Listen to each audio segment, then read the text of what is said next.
The summer heat lay heavy across the Texas Panhandle, the kind that pressed into a man's lungs and made even the cicadas pause between their songs. The land stretched endless in every direction, an ocean of sunburnt grass rolling under a sky too wide for comfort. Out there, a man could ride half a day and see nothing but his own dust trailing behind him. Samuel Carter rode slow along the service path that paralleled the Union Pacific line, his bay gelding shifting under the weight of the heat. The faint shimmer of iron rails cut the prairie like a blade, flashing bright where the sun struck, vanishing again where heat mirages bent the horizon. He wasn't a man to waste words, nor time. His thoughts that afternoon were fixed on the repair list in his saddlebag and the fence post leaning loose near the east pasture. But then it came. Not the cry of a hawk, not the creak of leather, but a sound sharp enough to split the air. A human scream. High, thin, desperate, as if dragged from the last strength the soul had left. Samuel's head snapped toward the sound, the brim of his hat shading eyes already narrowed against the light. Another scream followed, weaker this time, but unmistakable. He pressed his heels into the bay's flanks, the horse leaping into a gallop. Hooves pounded against the hard ground, throwing up dust that clung to Samuel's face and shirt. The deeper hum of steel reached him through the earth, the rails vibrating, whispering of something massive barreling closer. Somewhere beyond the haze, a train's whistle split the air, faint but rising. The scene took shape through the shimmer. At first a dark smudge against the rail line, then two figures resolved. For a heartbeat, Samuel thought it was a bundle of laundry tossed by the wind. But no, there, clear now against the burning light, was a young woman sprawled unnaturally across the track. Her wrists bound to one rail, her ankles to the other. Her dress torn, her long dark hair plastered to her face with sweat and dust. Across her chest, wrapped tight in faded cloth, lay a newborn. The child's tiny head poked through the bundle, a tuft of dark hair matted by the sun, a fragile cry lost against the endless horizon. Samuel's gut turned to stone. The train's whistle called again, sharper now, a predator announcing its charge. The rails thrummed beneath the horse's hooves, each vibration crawling up Samuel's legs into his chest. He didn't think, didn't pause to wonder who had done this or why. His body knew before his mind caught up. He was off the saddle before the gelding had fully stopped, boots hitting earth hard, knife already drawn from his belt. The woman's eyes met his. Wide, terror-bright, yet with a strange steadiness, as though she had made her peace with what was coming, save for the baby bound to her chest. Her lips moved, no sound rising over the blood rush in his ears. Samuel dropped to one knee, blade sawing through the knots that held the infant first. The baby whimpered, thin and reedy, a sound too small for the danger roaring toward them. The ropes at the woman's wrists bit deep into her flesh, frayed fibers cutting skin raw. He sliced them clean, then freed her ankles. The train was a living thing now, its roar swelling, the horizon bending under its black bulk.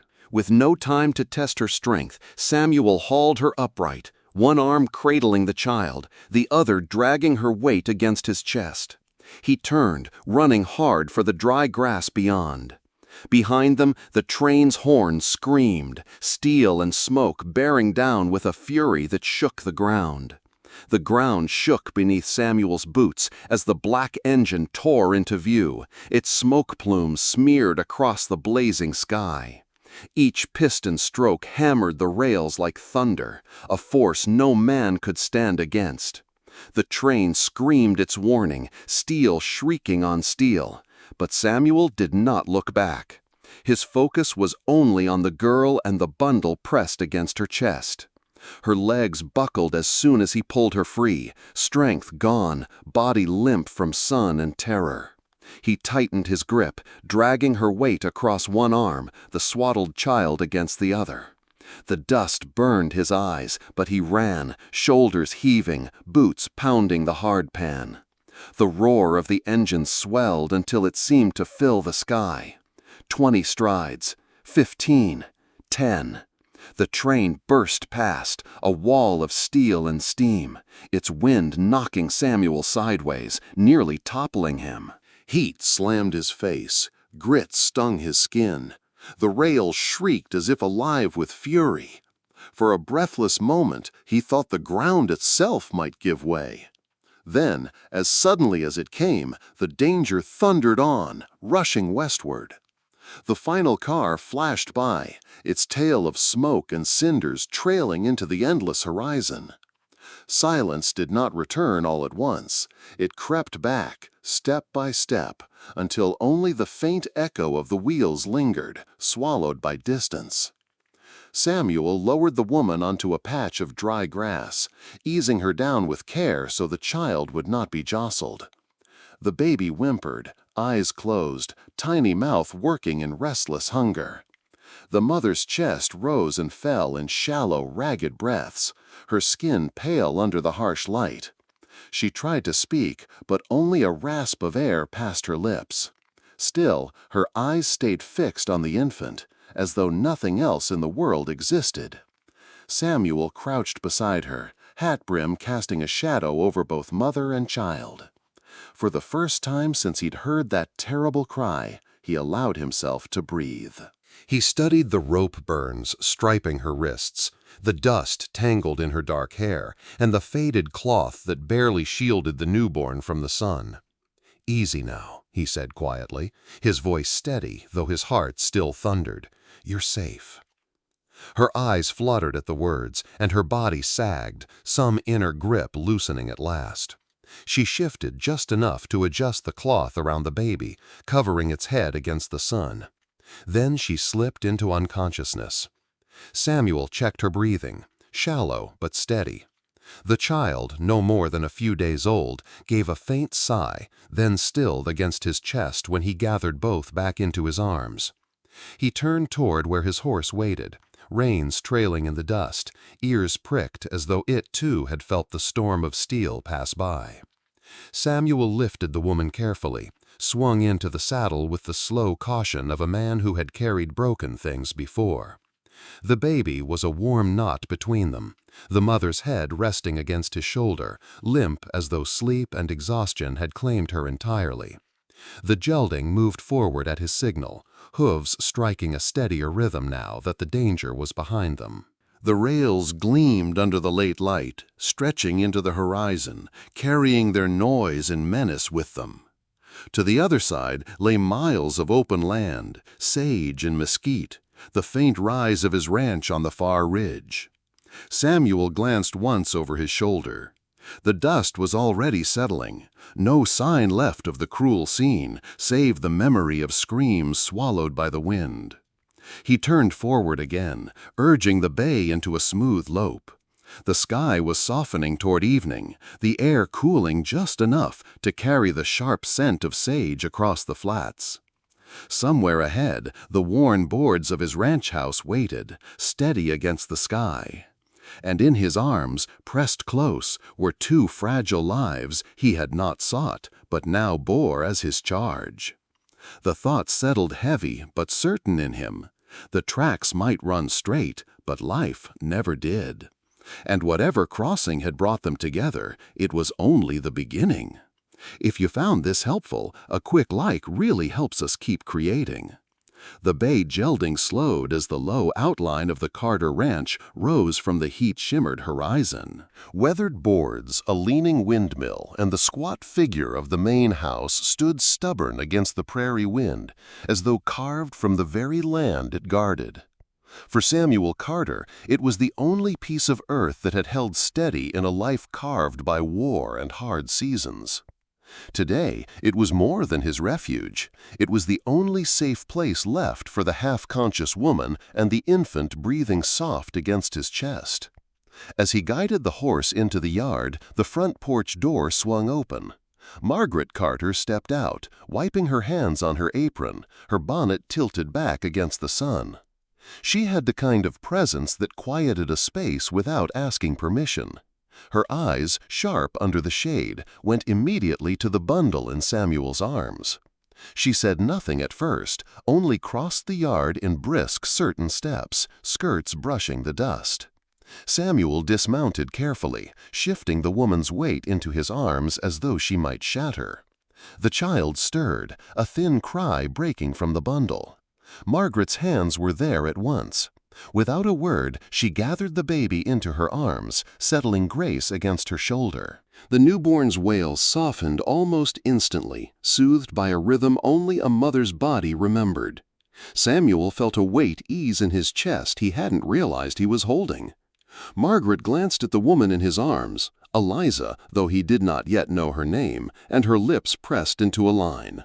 Rope burns ringed the girl's wrists, her skin chalk pale beneath layers of dust. Without asking, Margaret led the way inside. Samuel followed, his boots heavy on the worn floorboards, carrying the limp figure to the narrow guest bed that smelled faintly of cedar and linen. The room was dim, lamplight cutting soft gold against the shadow. Samuel laid her down gently, adjusting the pillow so her breathing came easier. Margaret was already moving with quiet efficiency, fetching a basin of water, tearing strips from an old linen shirt, setting them on the washstand. She settled into the rocking chair with the infant, humming low as she swayed.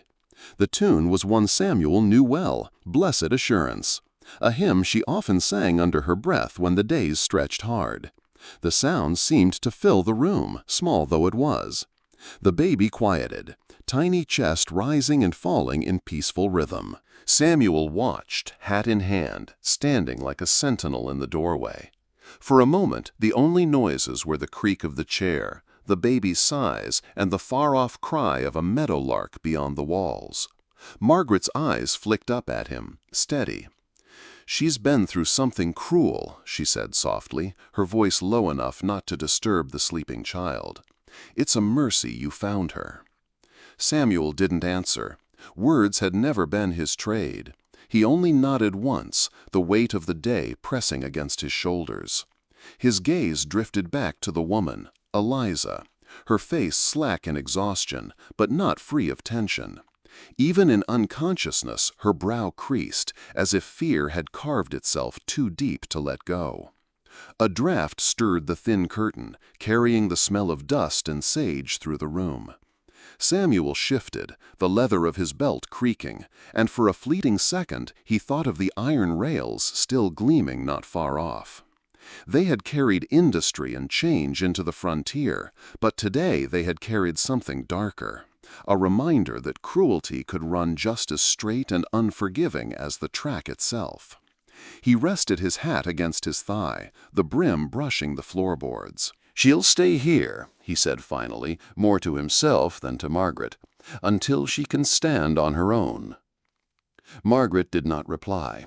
She only kept rocking, her hymn threading through the quiet, a steady answer to fears yet unspoken. By dawn the next day, the prairie light crept pale and gold across the Carter ranch. The cicadas had not yet begun their endless chorus, and the air, for a brief hour, carried a coolness rare in August. Samuel had been awake long before the horizon blushed, the way old soldiers often are, checking the stock, setting tools for the day. Yet each time he passed the open window of the guest room, his eyes drifted in. Inside, the woman stirred. She woke not with a cry, but with a sudden jerk, breath caught in her throat. Her gaze darted wildly around the unfamiliar walls, then to the cradle beside the bed, where the infant lay wrapped in fresh linen. Margaret had fashioned the bedding from an old cedar chest quilt, and the child slept soundly, lips pursed in the dreamless rhythm of newborns. The woman's shoulders sagged with relief at the sight, though her hands shook as she reached forward, brushing the edge of the quilt as if to assure herself the baby was real. "You're safe here," Samuel said from the doorway, voice low, steady. She turned toward him sharply, eyes wide and guarded. He removed his hat, stepping into the room with careful weight, not wanting to startle her further. "No one's going to harm you under this roof," he added. She held his gaze for a long moment, lips parted but no words formed. Then, slowly, she nodded once, though her body stayed tense, shoulders curled protectively inward. Samuel noticed the torn hem of her dress, the rope burns raw around her wrists, the way her fingers worried at the edge of the quilt as if ready to flee. He crouched by the bed, his large hands gentle as he set something on the table beside her. It was a small silver cross, its chain frayed, dull from wear. He had found it tangled in the rope when cutting her free. Her breath caught. She reached for it with trembling fingers, clutching it so tightly her knuckles whitened. For a moment her eyes closed and her lips moved soundlessly. Samuel didn't need to hear the words to know it was a prayer. When she opened her eyes again, there was moisture glistening at the corners. Not weakness, something steadier, like a soul remembering its anchor. "Rest," Samuel said quietly. "There's time now." She looked at him as though testing the truth of that claim, but said nothing. Instead, she leaned back against the pillow, still holding the cross against her chest. Margaret entered then with a bowl of broth, her presence softening the room. She sat by the bed, coaxing the woman to take a few spoonfuls. The girl obeyed, her voice at last surfacing in a whisper, hoarse from thirst. "Her name is Grace," she murmured, nodding toward the cradle. Margaret's lips curved into a small smile. "A fitting name," she said gently, "for both of you." The woman, Eliza, though she had not yet offered the name, dropped her gaze. Tears, spilling silently, quickly brushed away. Margaret hummed again as she tended to the infant, the same hymn as before, low and steady. Samuel lingered a moment longer in the doorway, then stepped back, giving them space. Outside, the day was already heating, the cicadas beginning their ceaseless song. But inside, in that quiet room, something fragile had begun to mend. Not in the body, not yet, but in the spirit. Samuel adjusted his hat, squinting toward the distant horizon. The tracks glinted faintly beyond the pasture, a reminder that whatever had left this girl bound to iron had not vanished with the passing of the train. It was still out there, somewhere, and it would come looking. And when it did, he intended to be ready. By the third evening, Eliza had regained enough strength to sit by the window, Grace cradled in her arms. The lamplight caught in her dark hair, still tangled from days of dust, but her eyes carried a clarity that had not been there before. She rarely spoke, answering questions with a nod or a shake of the head.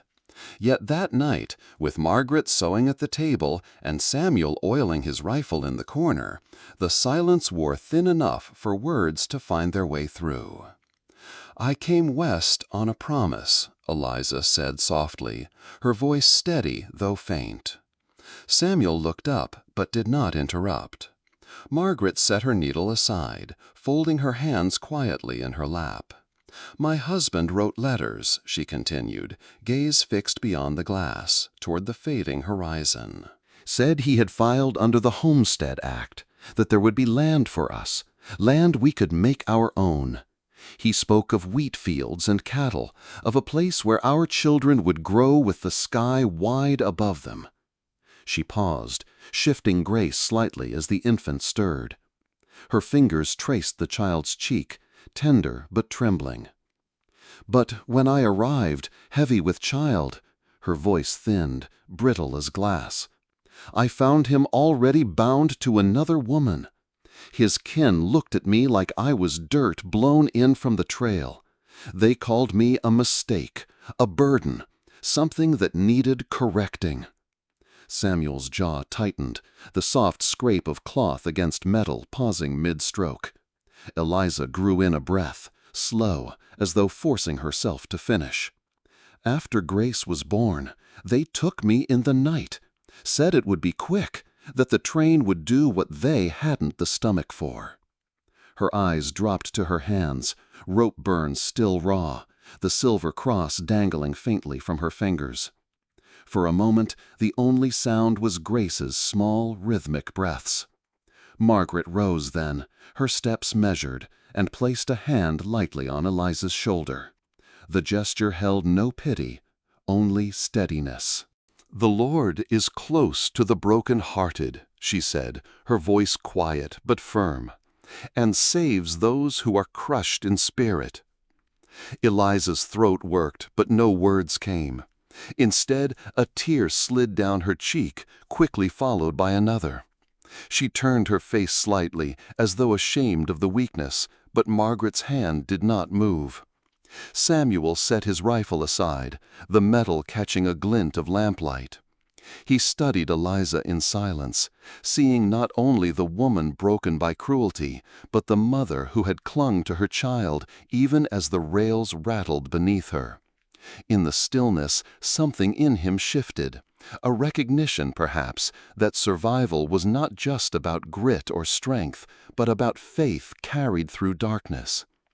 Outside, the cicadas droned their endless song. The prairie wind brushed against the walls of the house, a reminder that the world beyond was wide and merciless. Yet, within these four walls, for that moment, there was a fragile sanctuary. Eliza's hand tightened around the cross, her lips moving again in soundless prayer.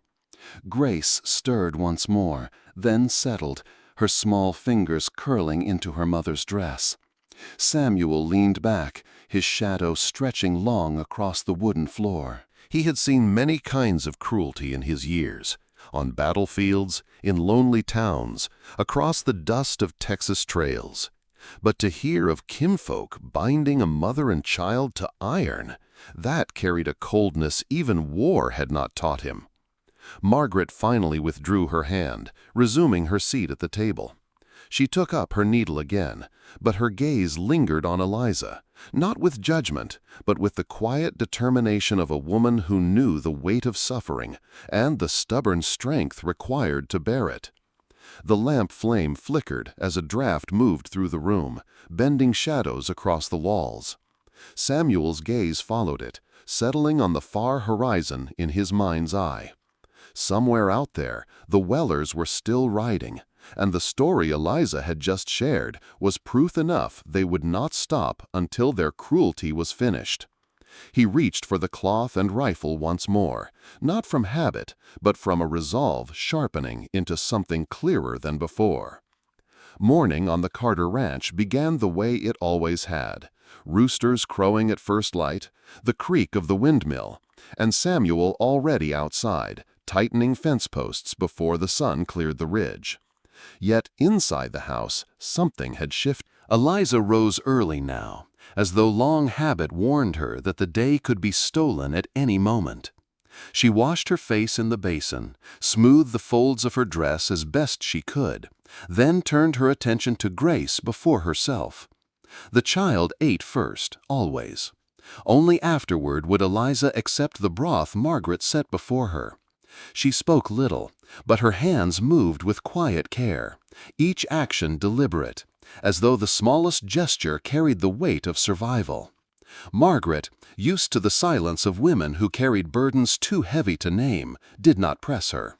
She simply moved alongside Eliza in the work of the household, showing her where the linen was kept, how the firebox was fed, or which herbs grew along the porch rail. Sometimes Eliza watched her with cautious eyes, as though measuring how long such kindness could last. In the afternoons, the child slept in the cradle Samuel had built years ago. Eliza often sat near the window then, her fingers tracing the cross that lay against her collarbone. Samuel would glance through the doorway when passing, noticing the way her eyes followed the open pasture, caught between vigilance and longing. Jed, with the thoughtless generosity of youth, began leaving small treasures on the sill, a feather, a smooth stone, once a fistful of wildflowers he had gathered by the creek. Eliza found them and sat for a long time turning them in her hand, her expression unreadable. But when Jed caught her eye one evening, she offered him the faintest smile, a fragile acknowledgment that did not need words. Life pressed on in simple rhythms. Samuel repaired the corral, his shirt clinging with sweat under the sun. Margaret worked at her sewing, the sound of her needle stitching steady as a clock. And Eliza, though still shadowed by fear, began to hum faintly when Grace stirred.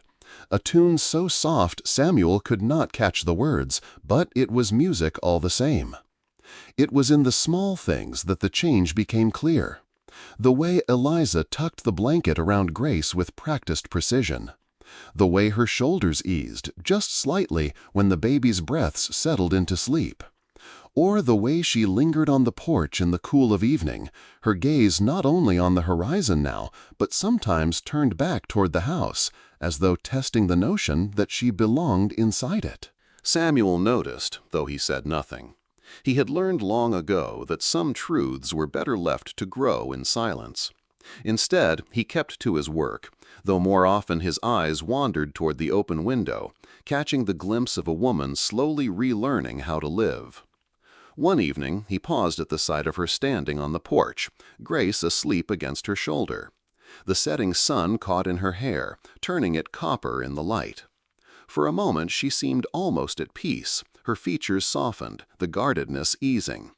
She looked out across the pasture, then down to the bundle in her arms, her lips pressing to the child's forehead in a gesture as old as time. Samuel watched from the yard, the weight of his hammer in hand, and thought of how fragile such peace was. He knew well enough that the world beyond did not grant it freely. But in that quiet moment, with dusk gathering and the scent of sage drifting on the wind, it was there. And for the first time since he had lifted her from the rails, he allowed himself to believe it might last, if only for a while.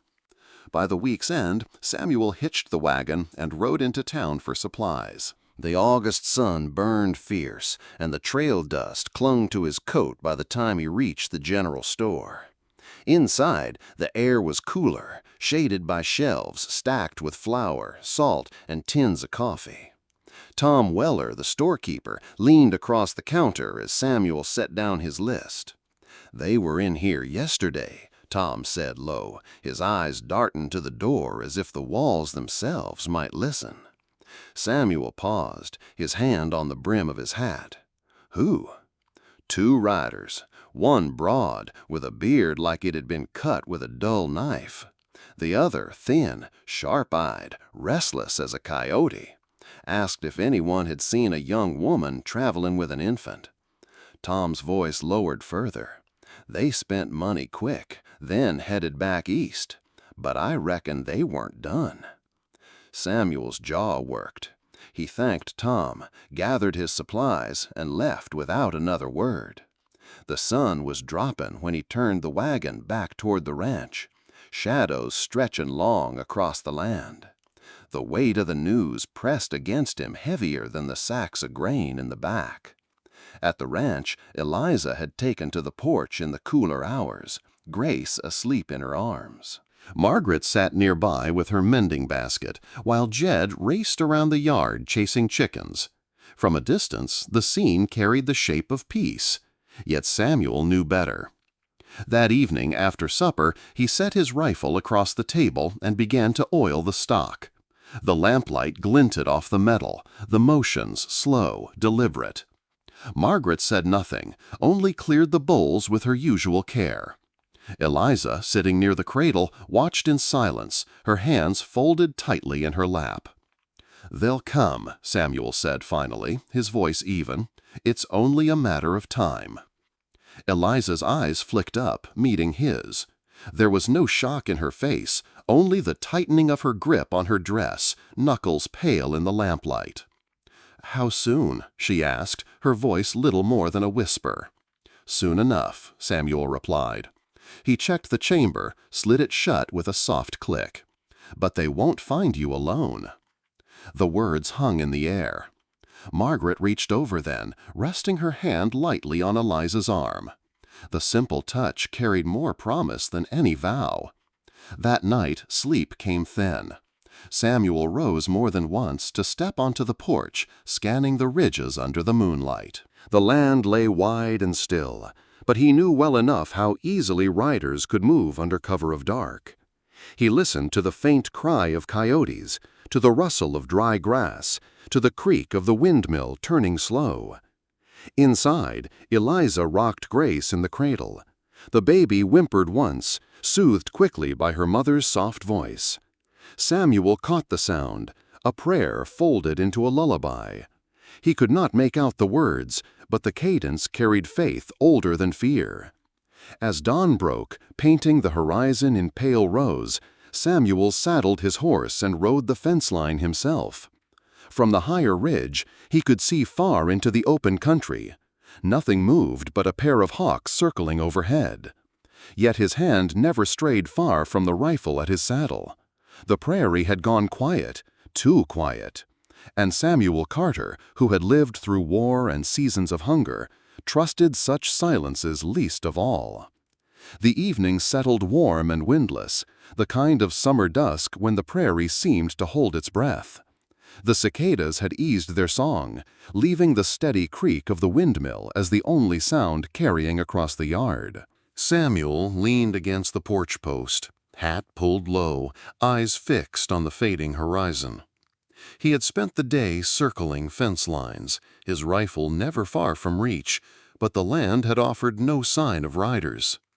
Behind him, the screen door opened with a soft groan. Eliza stepped out, Grace swaddled and asleep against her chest. She moved with care, her bare feet whispering across the boards, as if each step might wake the child or stir the silence into breaking. For a time, neither spoke.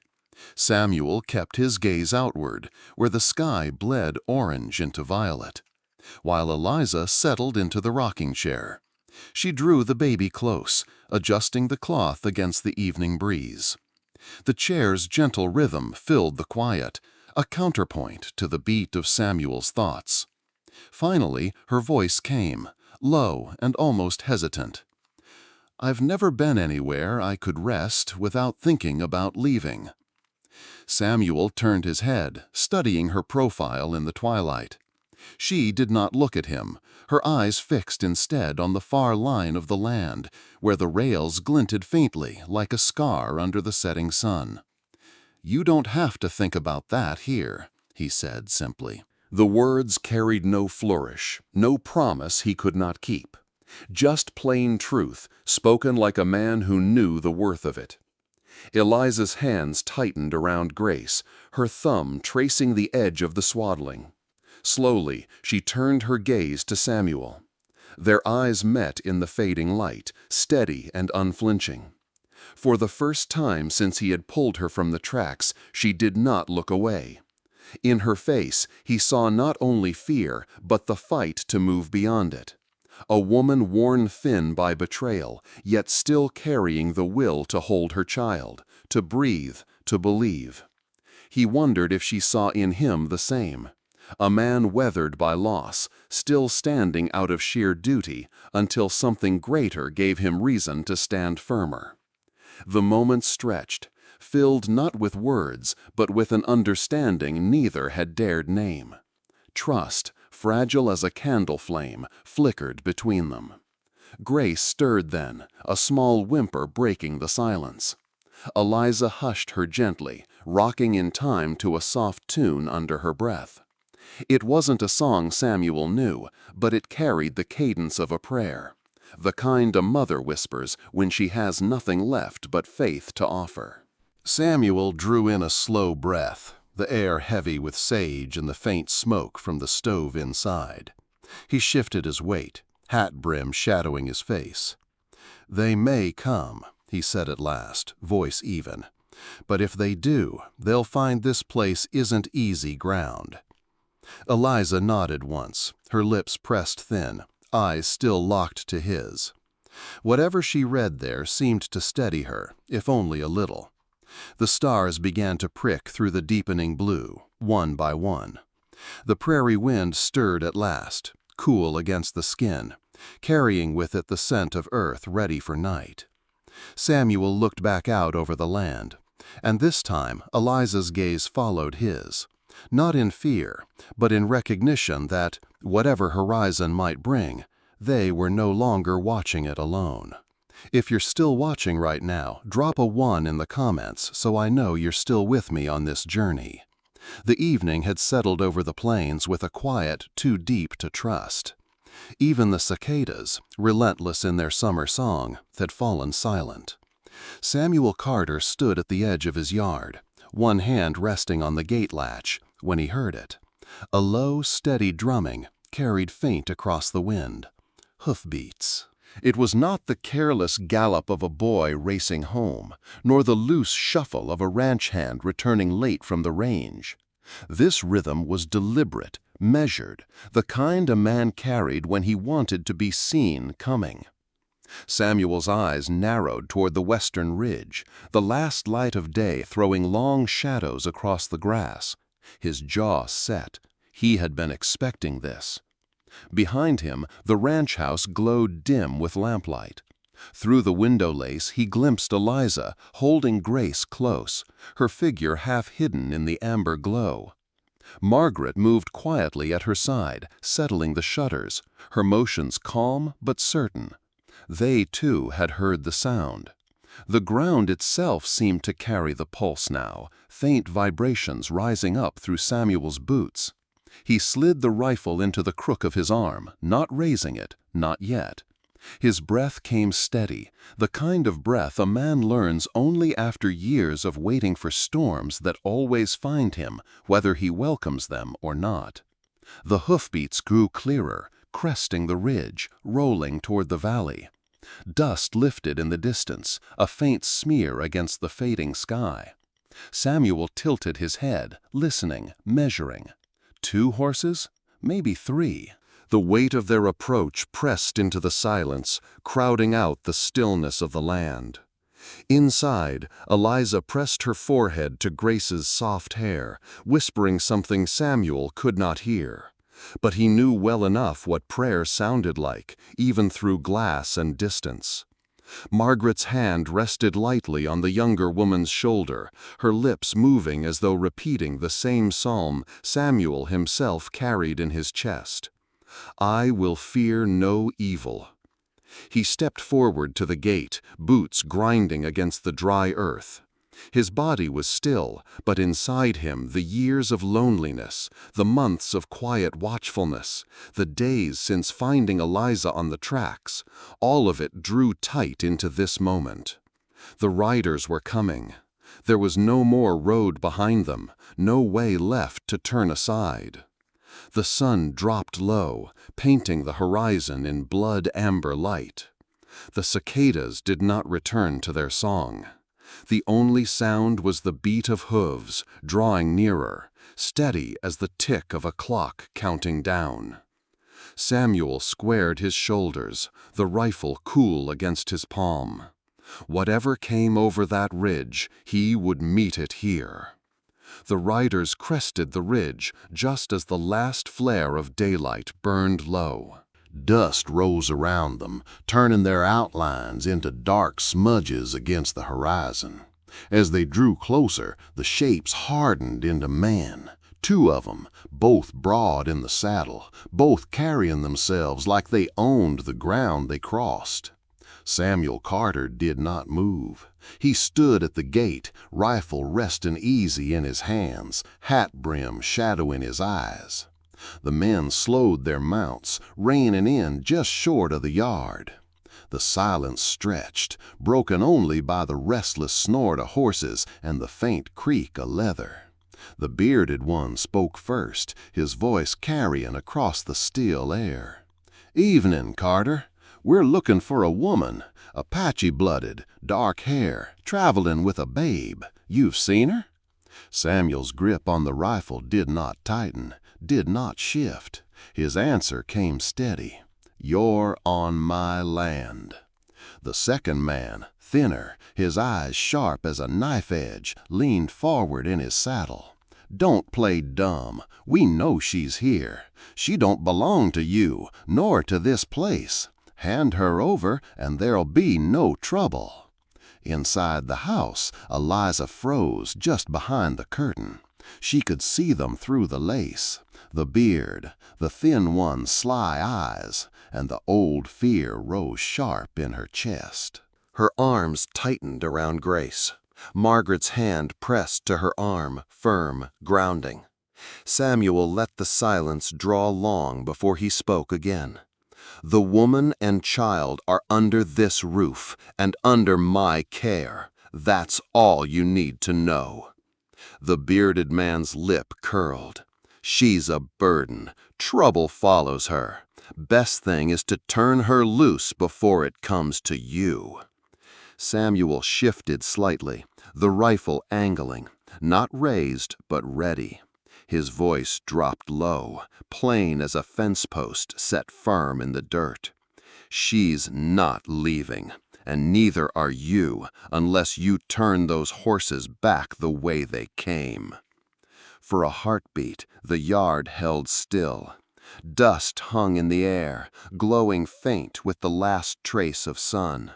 The thin man spat into the dirt, his smirk thin as paper. "You don't know who you're dealing with, Carter." Samuel's eyes narrowed, dark under the brim. "I don't need to." The click of the rifle's hammer being drawn back cut sharp through the silence. A sound small in itself, yet heavy as thunder. The two men shifted in their saddles, uneasy now. The horses tossed their heads, sensing the weight of something men could not name. Eliza watched from the window, her breath caught. In the stillness, she saw Samuel not just as a rancher with a rifle, but as a wall between her and the men who had left her for the tracks. The standoff had begun. The yard fell into a silence so complete it seemed even the wind dared not move. The horses shifted uneasily, stamping at the dry earth, but the men in the saddles held still. 2 against 1, yet they did not press forward. Something in Samuel's stance kept them where they were. He stood calm, boots planted firm in the dust, rifle steady in his hands.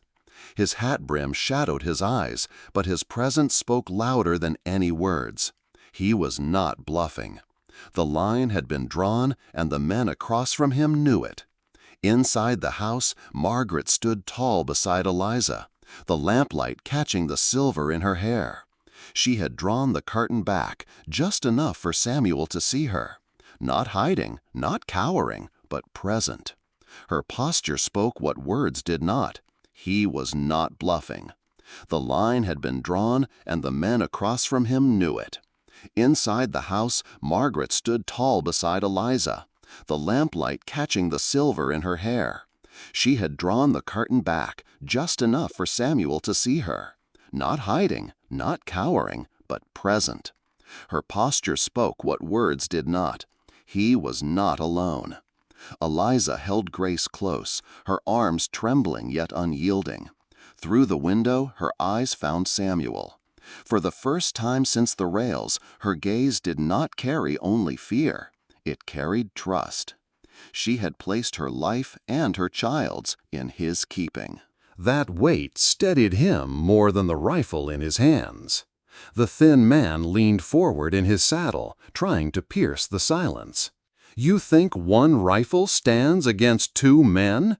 His voice wavered just enough for the crack to show. Samuel's reply came slow, deliberate. "1 rifle, 1 man, 1 God. That's enough." The words hung in the air like a brand. The bearded man's eyes flicked to the house, catching sight of Margaret's figure, Eliza's shadow behind her. What he saw there was not weakness, but a line drawn deeper than fences or rails.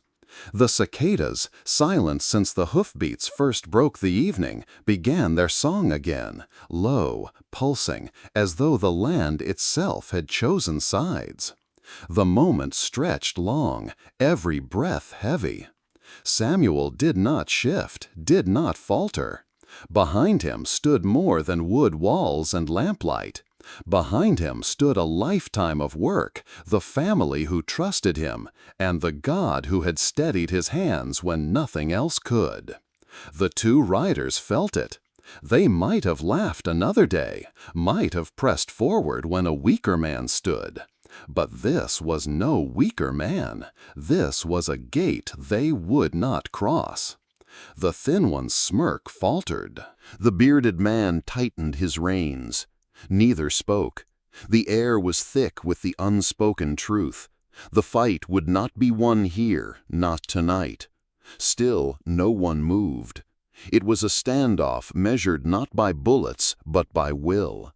And Samuel Carter's will held the yard like stone. The silence stretched so long that the horses began to grow restless, tossing their heads, hooves pawing at the dry earth. At last, the bearded man shifted in his saddle, his eyes narrowing as if weighing what could not be spoken aloud. "You'll regret this, Carter," he said finally, voice hard but thinner than before. "A man can't hold back the tide forever." Samuel's reply was plain, steady, without bravado. "Then let the tide come." The thin one's smirk twitched, but he did not move forward. Instead, he spat into the dust and jerked his reins. The horses spun half a turn, tails lashing. For a moment, it seemed they might make one last lunge. But then, as if some invisible wall stood before them, the riders turned. They rode off slow at first, unwilling to look like men retreating. Dust curled up behind them in lazy swirls, veiling their departure. But when they cleared the gate and the open trail spread before them, they pressed their horses harder, the thunder of hooves fading over the ridge. Samuel stood where he was, rifle steady, until the last trace of dust had settled. Only then did he lower the hammer with a quiet click, the sound final as the closing of a door. Inside the house, Eliza sank to her knees. Her arms closed tighter around Grace, who stirred with a soft whimper but did not cry. Eliza's lips moved, whispering words she had not dared voice since the night on the tracks. "Lord, thank you. Thank you for this roof, for these hands that held firm." Her voice trembled, breaking once, then steadied. Margaret laid a hand on her shoulder, bowing her head with her, the weight of the moment shared. Samuel walked to the porch, the rifle still in hand, his boots leaving slow prints in the dust. He paused at the steps, looking back toward the ridge. The horizon lay empty, the rails glinting faint in the distance.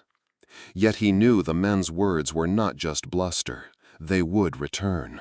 The tide always did. Behind him, the screen door opened. Margaret's voice carried low but sure. "They may come back, Samuel." "But she won't face them alone." He nodded once, silent. From the open window, a faint murmur reached him, Eliza's prayer, still soft, still steady. For the first time, the house carried her voice not in fear, but in faith. And Samuel knew the stand at the gate was not the end. It was the beginning. The yard lay still after the hoofbeats faded, as though the earth itself exhaled a long-held breath. Samuel pushed the barn door closed with deliberate care, his rifle leaning against his shoulder. The night had fallen fully now, stars pricking through the dark sky, the rails gleaming faintly in the distance like a silver thread.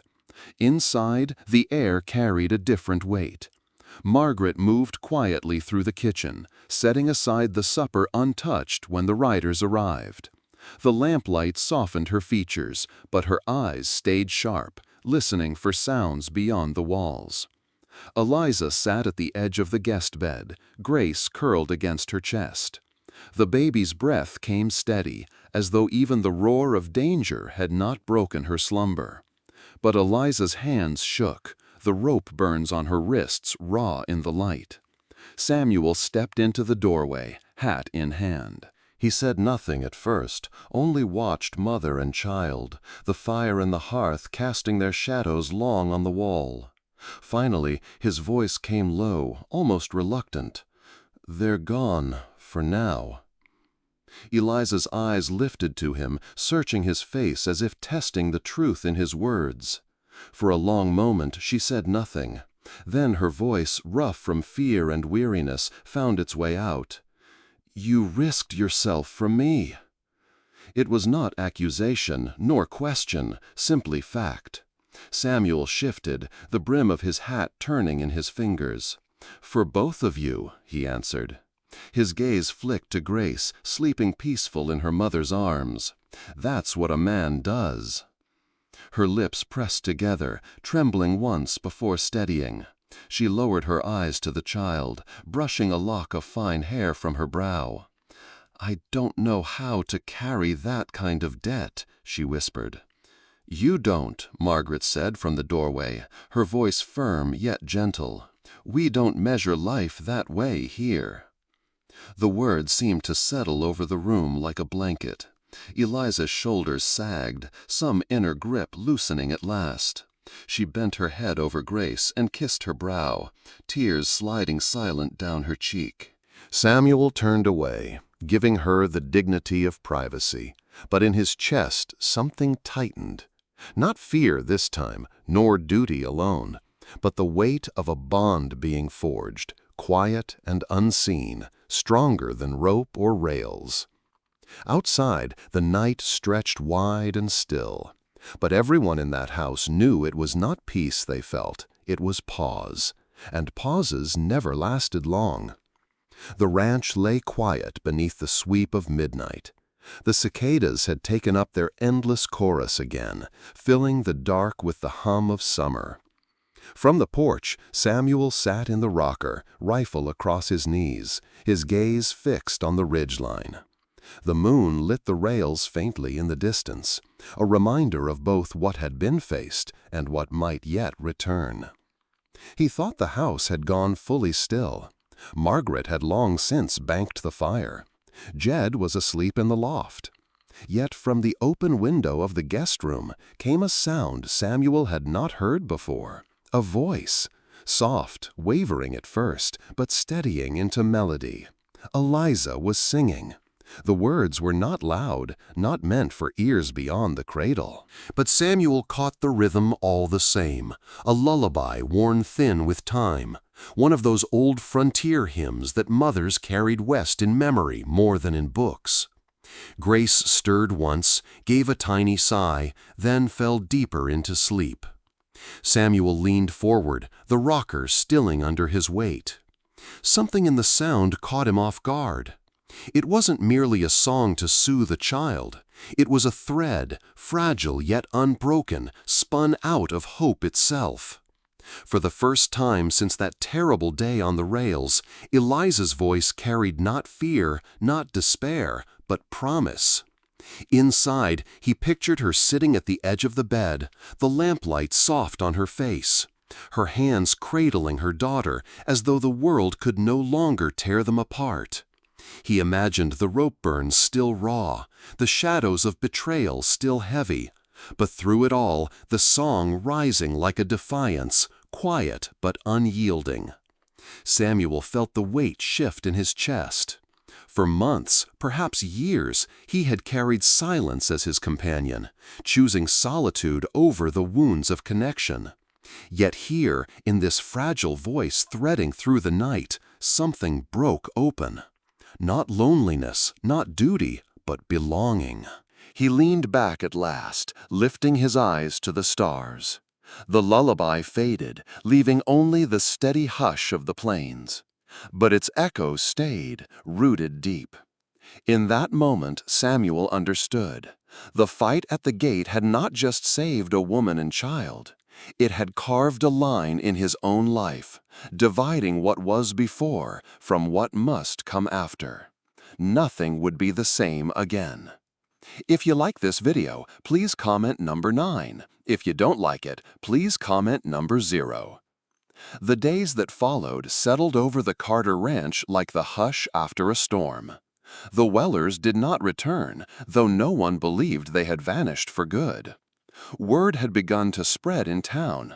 2 brothers sniffing after a woman and her child, leaving whispers of cruelty behind them. Folks did not say much, but they listened, and they remembered. In the West, a man's name was worth more than coin. Once tarnished, it seldom shone again. Margaret worked with quiet diligence, her hands steady even when her eyes flicked toward the ridge. Jed clung close to her skirts, asking questions she would not answer. Samuel tended his stock and mended his fences, but always kept his rifle within reach. And Eliza began to breathe again. Her body healed slowly, though the marks on her wrists remained dark. Grace thrived, the baby's cheeks rounder, her cries softer now that they carried less fear. Some evenings, Eliza would sit by the window, rocking her daughter while the hymn she had sung that night returned in fragments, uncertain but persistent. It was Margaret who spoke first of the preacher. They were sitting at the table after supper, the lamp flickering low. "Samuel," she said, her voice even, "it may be time to ask Reverend Whitfield to ride out. This house needs more than watchfulness. It needs blessing." Eliza's head snapped up, her eyes wide. "A preacher?" Her voice carried both longing and dread. I've spoken vows before, words that bound me like iron, and they broke me with them." Her fingers closed around the small silver cross that Samuel had returned to her weeks before. It had hung at her throat ever since, no longer hidden in a pocket or pressed between palms, but worn openly as if daring the world to see it. Samuel leaned back in his chair, his gaze steady. "Vows aren't words," he said at last, slow as if shaping the truth for himself as well as her. "They're the living of them." The room fell quiet.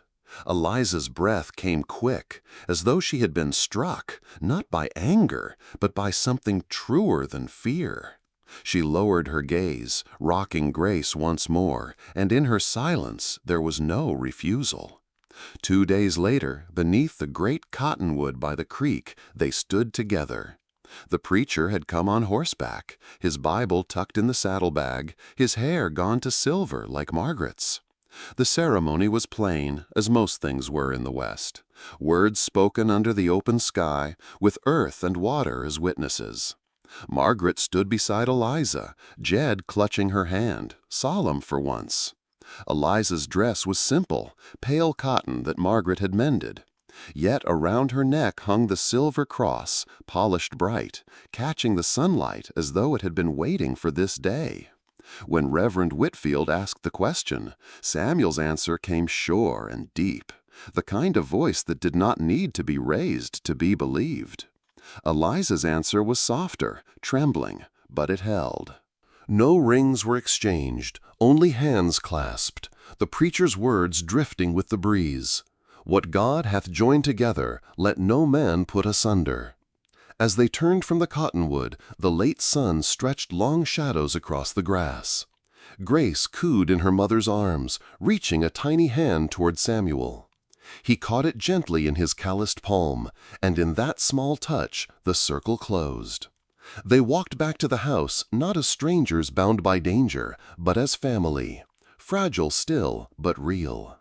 And for the first time, Eliza stepped across the threshold without fear of being turned out again.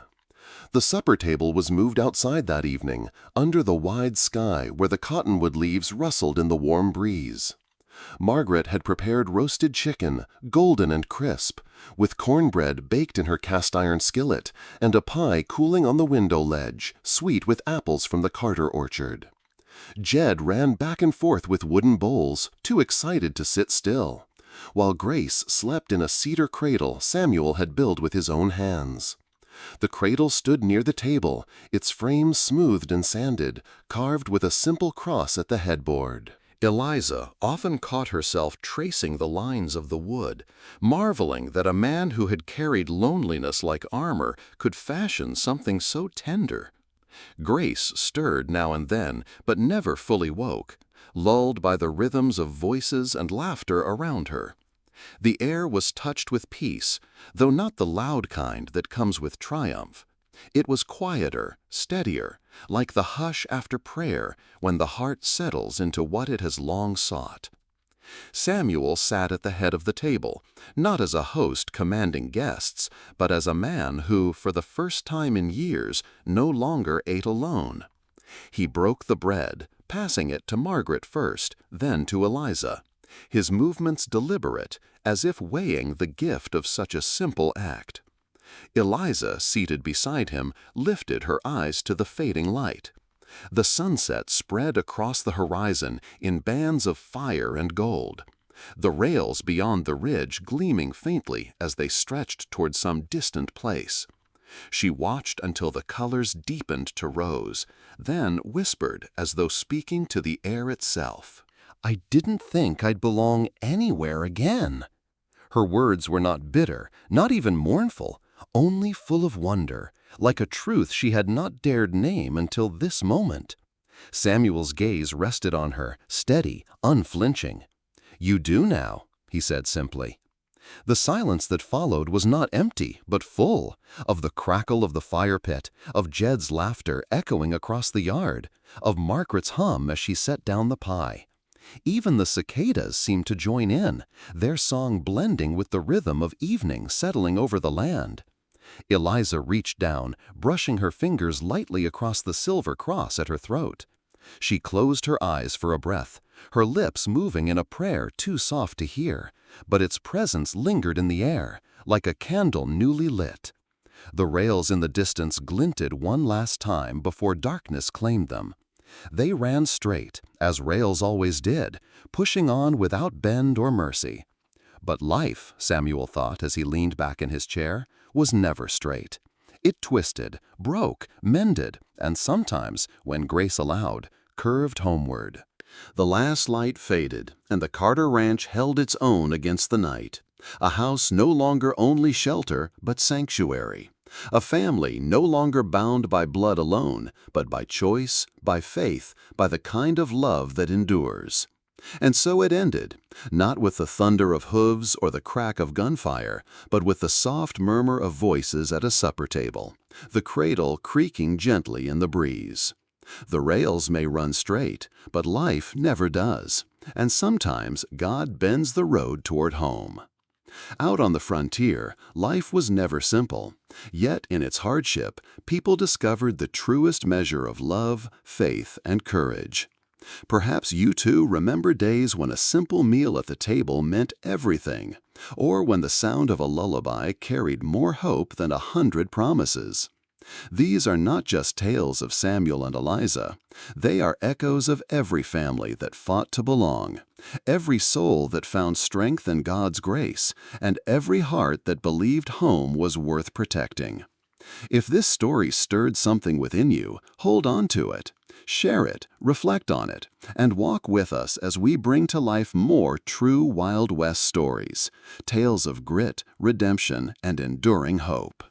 Subscribe so you'll never miss the next journey into the past, where history breathes and faith still lights the way.